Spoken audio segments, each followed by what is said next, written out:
태어나 보니 잘 사는 나라이기에 당연한 줄 알았습니다.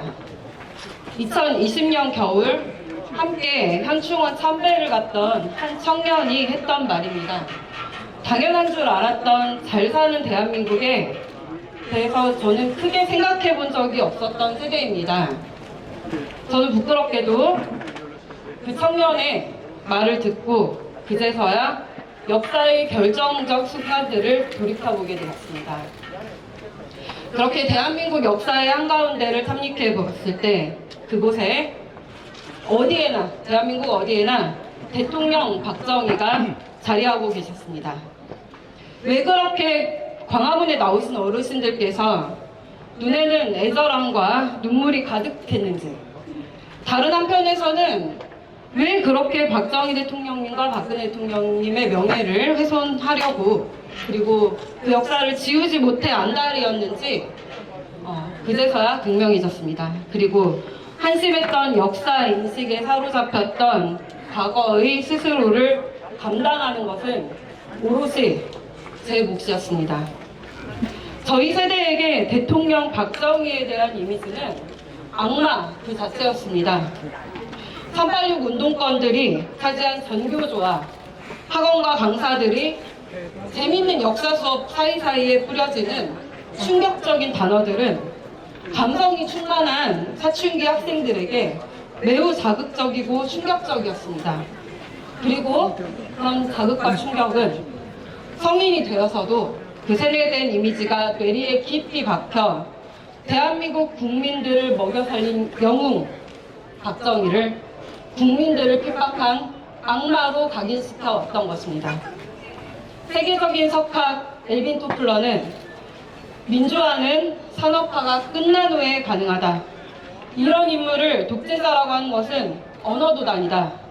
박정희라는 모델은 누가 뭐라고 말해도 세계가 본받고 싶어하는 모델이다 라고 했고, 미국의 아이젠하워 대통령께서는 박정희가 없었다면 공산주의 마지노선이 무너졌다라고 증언했다고 합니다.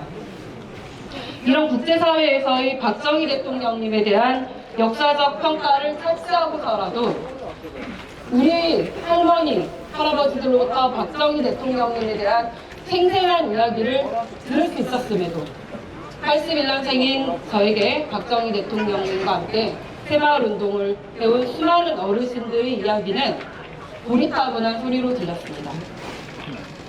반면 비교적 가까이에서 접하게 되는 386 운동권들은 저희에게 세련되고 똑똑하고 요즘 말로 굉장히 힙한 젊은 삼촌 이모들 같았기에 더욱 친근하고 아마도 닮고 싶었던 모양입니다. 386 운동권 세대의 민주화 운동은 마치 영웅의 일화 같았고, 폭력과 억압, 세루탄을 뚫고 독재정권 타도를 외치는 모습은 과장되고 미화되어 영화와 드라마의 소재가 되었습니다. 저희 같은 세대들은 경험해본 적도 없는 최루탄 냄새가 마치 나는 듯했고, 영화 속 동료가 군합발에서 밟혀 죽어나갈 때는 분한 마음이 들었습니다. 구호를 외치고 노래를 부르며 함께 도피하는 장면에서는 마치 직접 경험했던 로맨틱한 추억처럼 느껴지기도 했습니다. 어린 시절 어른들로부터 들었던 6.25의 참상과 보릿고개 시절은 저희에게는 너무 먼 이야기로 들렸고, 온통 386 운동권들이 민주화로 뒤덮인 세상에서 어느덧 저희 세대들도 최루탄 감성에 스스로 빠져버렸던 것입니다. 이렇게 그들이 그려낸 서사가 독보사처럼 대한민국의 역사를 좀먹고 있을 때 그 사이 광화문은 촛불로 뒤덮여갔습니다.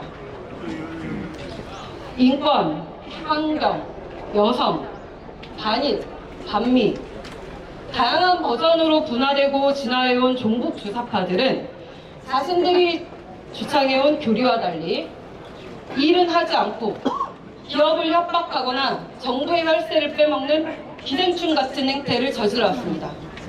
그들은 온갖 부정부패와 축제를 위한 범죄를 저질러온 범죄단체에 다름없었습니다. 태어나 보니 잘 사는 나라이기에 당연한 줄 알았습니다. 재작년 초원에서 만난 청년의 말처럼 어쩌면 저희 세대는 박정희 대통령님의 피를 깎는 노력으로 일궈낸 눈부신 산업화, 그리고 산업화를 기반으로 세계 어느 나라보다 빠르게 진행됐던 민주화가 모두 완료된 이후에 태어난 세대여서 아마도 지금 우리가 누리는 자유와 풍요로움이 당연한 줄 알았던 것 같습니다. 그런데 말입니다, 박정희 대통령님. 저희 세대는 핑계 같지만 어쩌면 겉으로 누리고 있는 자유와 풍요로움과 달리 정신적으로는 오히려 퇴보하고 피폐해진 삶을 살고 있는 것은 아닌지 자꾸만 속상하고 슬픈 생각이 듭니다. 20살 캠퍼스의 낭만과 최루탄의 향기에서 빠져나오지 못한 불행한 세대의 강한 보상 심리가 저희 세대를 짓누르고 있습니다. 작은 일에 너무 집착하지 말고 과학을 척결해야지. 제가 대전광역시 의원으로 여성단체의 비리를 캐고 있을 때 한발류 출신 한 교수님께서는 김 변호사, 작은 일에 너무 집착하지 말고 과학을 척결해야지. 그 정도의 비리는 다들 저질러 라는 말씀을 하셨습니다. 민주당 박범계 측근들로부터 1억 원의 권리금, 불법 선거자금을 요구받고 법조인의 양심으로서 이를 통과했을 때 한 선배 변호사께서는 김의원, 다들 그 정도는 주고 들어가. 김의원이 무능승차한 건 사실 아니야? 너무 작은 일로 상대에게 너무 큰 스크래치를 줬잖아 라면서 저를 반했습니다. 모두 그동안 제가 존경에 맞이했던 바로 그 삼촌, 멋있었던 이모, 그리고 언니, 오빠 세대분들이었습니다. 좀 지루하신가요? 아니시죠? 네. 이들은 그게 말이 되느냐 되묻고 법적으로 따박따박 따져드는 저에게 거학을 운운했고 정치가 원래 그런 것이고 법이 맞는 아니라면서 오히려 저를 납득시키고 굴복시키렸어요. 박정희 대통령님, 이런 일을 겪은 건 비단 저 한 명뿐이 아닙니다. 저희 세대는 사회 곳곳에서 선배로, 선임으로, 선생님으로, 직장 상사와 사수로 만나는 수많은 386 운동권들로부터 이런 불법과 부정을 낭만과 유연성, 융통성, 의리라는 이름으로 강요받아 왔습니다. 그리고 여전히 민노총이, 민주노총이 장악하고 있는 각 회사와 공직사회의 노동조합에서는 조직에서 빠져나갈 수 없도록 심리적 올가미를 쳐놓고 조직에 대한 의문을 조금도 품지 못하게 사실상 실시간 감시를 하고 있습니다. 이게 저희 세대들의 현실입니다. 박정희 대통령님의 43주기 추도식을 준비하면서 너무 영광스럽지만 제가 자격이 있는지 많이 고민했습니다. 그러면서 나름 공부를 하기 위해서 많은 분들의 추도사를 읽어봤습니다. 이 자리에 앉아 계신 김문수 전 경기도지사님께서는 2년 전 추도사에서 이렇게 말씀하셨습니다. 경부고속도로가 히틀러의 아우토반처럼 독재 강화의 수단이라는 운동권 선배들의 가르침대로 저도 반대했습니다. 라며 자기 고백을 했습니다. 저희 세대가 캠퍼스와 사교육 현장, 각종 노조와 시민단체에 포진하고 있는 386 운동권 잔재들로부터 못된 생각을 주입받았듯이 강성 노동운동가였던 김문수 지사님께서도 운동권 선배들로부터 틀린 생각을 주입당했던 것 같습니다. 맞습니까? 가장 게으르고 쉬운 정치가 대중에게 혐오와 두려움을 심어주는 것이랍니다. 김문수 지사의 그 시절 선배도 저희 세대의 선배들도 정치를 빙자하여 혐오와 두려움을 선동한 것입니다. 이런 나쁜 정치는 인류 역사와 함께 해왔습니다. 그리고 이들은 여전히 원자력, 원전의 공포선동, 반일선동을 반복하며 자신들의 정치의 도구로 대중을 이용하려 합니다. 조금 더 하겠습니다. 그런데 제가 태어나기도 전인 1973년 전 국민의 과학화를 외치시며 과학관을 만드셨던 박정희 대통령님은 이들과 달랐습니다. 경부고속도로를 건설하며 건설을 반대하며 들어눕는 자들 앞에서 배고픈 국민들과 함께 잘 살아보세요를 외치시고 새마을운동을 하셨습니다. 공포선동과 혐오선동이라는 쉬운 정치를 뒤로하고 우리 국민들께 과학에 기반한 희망선동을 하셨습니다.